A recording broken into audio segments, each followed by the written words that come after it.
ማህሌት ጅብ ካለፈ ውሻ ጮኸ ነው የሆነባት ነገር ሁሉ ማለት ነው። ምስኪን እንግዲህ ብሩክ ከጇ አመለጠ። ሁሉ ነገር እንግዲህ ከጇ ነው ያመለጠው። እንግዲህ ብሩክን የመሰለ ባል ነው ያመለጣት ማለት ነው። እና ቅድስትዬን አሁን ላይ ለመቀራረብ እየሞከረች ነው። ያቺ ላይን የጠላቻት ልጅ ዛሬ ላይ ቅድስት ማለት ምሳሌን በጣም ለመቀራረብ እየሞከረች ነው። ላይ ደግሞ ምሳሌ ነፍስ ስላወቀች ሁሉንም ነገር እንግዲህ ግን ስለተረዳች በፍጹም ልትቀርባት አልቻለችም። እና ማህሌት አሁን ላይ ለምሳሌ እንደ በፊቱ ምግብ ልስራለሽ ወይ ስትላት አይ ቅድስትዬ ትሰራልኛለች ትላታለች። ግን እንደምወድሽ ታውቂያለሽ አይደለ ስትላትም አላቅም ትላለች። ከዛ እንደዛ ስትላት እንግዲህ መቼም ቅድስትዬ መረዛሻለች ስትል አይ ቅድስትዬ አልመረዘችኝም ስትል ሰማሽኝ እንዴ ትላታለች። አዎ ጆሮ አለኝ እሰማለሁ፣ አይን አለኝ አያለሁ፣ ደግሞ ታይላንድ ሄጄ የተመጣሁኝ ወድቅ ተሽሎኝ ድኛ ነው የመጣሁት ስትላት እንግዲህ ለምን በዛ አልቀረሽም አላለች። የሚች ውርደታ ጉድ እኮ ነው። እና በዚህ ጊዜ ብሩክ ይመጣል። ብሩክ ሲመጣ ምን እያወራችሁ ነው ይላታል። አይ ምንም አላወራንም ብሩክ እያልን ያለነው ምን መሰለህ ትልና እንግዲህ ማለት ሀሳቧን ለማስቀየር ሞክራለች። ሰላም ጤና ይስጥልኝ ውድና የተከበራችሁ የቻናሌ ቤተሰብ እንዴት ናችሁ? ደህና ናችሁ? ያለው እግዚአብሔር ይመስገን። ለዚህ ቻናል አዲስ የሆናችሁ ሰብስክራይብ በማድረግ ቤተሰብ ይሁኑ። እንዲሁም ነባሮች ስለምታበረታቱኝ እጅግ አድርጌ አመሰግናለሁ። ተወዳጅና ልብ አንጠልጣይ የሆነውን ምሳሌ ድራማ ይዘንላችሁ ቀርበናል። እና ማህሌት ሀሳቧን ለማስቀየር ብትሞክርም ምሳሌ ግን ከመናገር ወደ ኋላ አላለችም። እያለችኝ ያለችው ቅድስትዬ መርዛሻለች እያለችኝ ነው ብላ ምሳሌ እውነቱን ትናገራለች። ከዛ ብሩክ በጣም ይናደድና ምን እንዴት እንደዚህ ትያታለሽ ይላታል። ከዛ አይ እንደዛ እኮ አይደለም በጣም ወድሻለሁኝ ምናምን ብላም እንደዛ ስትል አይ እንደዛ አይደለም ያለችኝ በማለትም ትናገራለች። እና እንደዛ አይደለም ቅድስትዬ እኔ በጣም ምሳሌ በጣም ነው የምወድሽ ብላ ምሳሌን ለመሳም ጠጋ ስትል አይ ብሎ ብሩክም ወደ ኋላዋ ያስቀራታል። እና በዚህ ጊዜ እንግዲህ ተነስታ ምሳሌም ትሄዳለች። ምሳሌ ስትሄድ ቅድስትዬ መታ ነበረ። ቅድስት መታ እንግዲህ ብሩክ ጎን ስትቀመጥ ማለት ማህሌት እንግዲህ ሌላ ነገር ነው የተሰማት። ምክንያቱም ከተመለከታችሁት ኩሽና ራሱ ሄደው ተጨቃጭቀው ነበርና ከባሌ ራስ ላይ ወረድ ብትይ ይሻላል ብላትም እንግዲህ ነበረ። እናም እንደዛ ስትላት እና እውነታውን ደግሞ ቅድስትዬ ደግሞ እውነታውን ነግራታለች። ሊጋቡ እንደሆነ ምናምን ስለነገረቻት በጣም ተናዳለች። እና ደግሞ ይባስ ብላ ስር መታ ስትቀመጥ ቅድስትዬ ግን ይሻላል ብለሽ ነው አለቻት።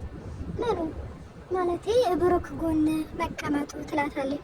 ከዛ ብሩክ ፈቅደህላት ነው እንዴ ትላለች። ምንድነው ችግሩ ብትቀመጥ ይላታል። አይ ከሆነ ጥሩ ነው እሺ ግን ማለት ሰራተኛ አይደለች እንዴ? አዎ ሰራተኛ ነች። ለፍታ ግራ የምታደር ልጅ ነች እና ብትቀመጥ ምንድነው ችግሩ ሲላትም አይ እሺ እንደዛ ከሆነ ትላለች። በዚህ ጊዜ ቅድስትዬ በጣም ደስ ብሏታል። እና ማህሌት አጅሪት ደግሞ ትናደድና ትሄዳለች ማለት ነው። እና ተናዳ እንግዲህ ስትሄድ ቅድስትዬ ትስቃለች። ታይ ያላት ብሩክ እዚህ ጋር ማለት ነው። ታይ አይሳቅም በሷ ሲልም እሺ ትላለች የቅድስትዬ የኔ እናት። እና ስትልና እንግዲህ ዝም ትላለች። እና በመድብል ደግሞ ብሩክ ደግሞ ስለ ጠበቃው እንግዲህ ሉላን ስለሚያስቸግራት ያለውን ሁሉንም ነገር ሪከርዱን ወይም ፎቶውን ያለውን በሙሉ ለሚስቱ ለማሳየት እየሄደ ነበረ። እየሄደ እንግዲህ ከዳጣ ጋር ነበረ የሄዱት ማለት ነው። ዳጣ ሞገስን ምንድን ነው ያለችው? ሙጌ ከእንግዲህ በኋላ በቃ ቱጃር ልትሆን ነው አይደለ ስትለው እስቲ እንግዲህ እናያለን እንዴት ነው ገንዘብ ደስታን አይገዛም ለሚሉ ሰዎች ምን ትያለሽ ሲላት እንዴ ገንዘብማ በጣም ነው ደስታን የሚገዛው፣ በደንብ ነው ደስታን የሚገዛው በደንብ አለች። እውነት ነው። በነገራችን ላይ ብዙ ሰዎች ገንዘብ ደስታን አይገዛም ይላሉ። በእርግጥ ደስታን የማይገዛበት ቦታ አለ፣ ግን ደስታን የሚገዛበት ቦታ አለ። ያኔ ሁሉም በየቦታውና ሁሉም በየማዕረጉ ደስታን ይገዛል። ሆነን ለመናገር ማለት ነው። ማጣት እኔ አይኔ ጥፋ ነው የሚለው ገንዘብ ከምንም ከማንም በላይ ደስታን ይገዛል። አዎ ይገዛል። እናም እንደዛ ያለችው እንግዲህ ወደ ጠበቃው ጋር ሲሄዱ እውነት እንግዲህ እኔን ሳትይኝም እንዴ የቱጃር ልጅ ስለሆንኩኝ እኮ ነው እንደዚህ ወዜ የተመለሰው። አሁን ያረገዘች ዝንጀሮ መስለሽ ይላታል ማለት ነው። እንደዚህ ትለኛለህ ዝናን እንዳልጠረው ትላለች። እና እንደዛ ስትለው ዳጣ ምን ትላለች? ሞገስ ግን ዝና ሞቶ ነው አይደለ ስትለው ማለት ማነው ሞቷል ያለሽ? ማለቴ በሞትማ እንደዚህ ካንተ በህይወት አትኖርም ብዬ ነው። እስቲ የሚቀለድበትና የማይቀለድበትን ቦታ ላይ ይላታል ማለት ነው። እሱ ሞገስም ይናደድና እና እንደዛ እንግዲህ ከን ሲለው ወደ ጠበቃው ጋር እየሄዱ ነው። እንግዲህ መጀመሪያ ባለቤቱ ጋር ከመሄዳችን በፊት እሱ ጋር ደውለን ያለውን ሁኔታውን ማወቅ አለብን ምናምን ይለዋል።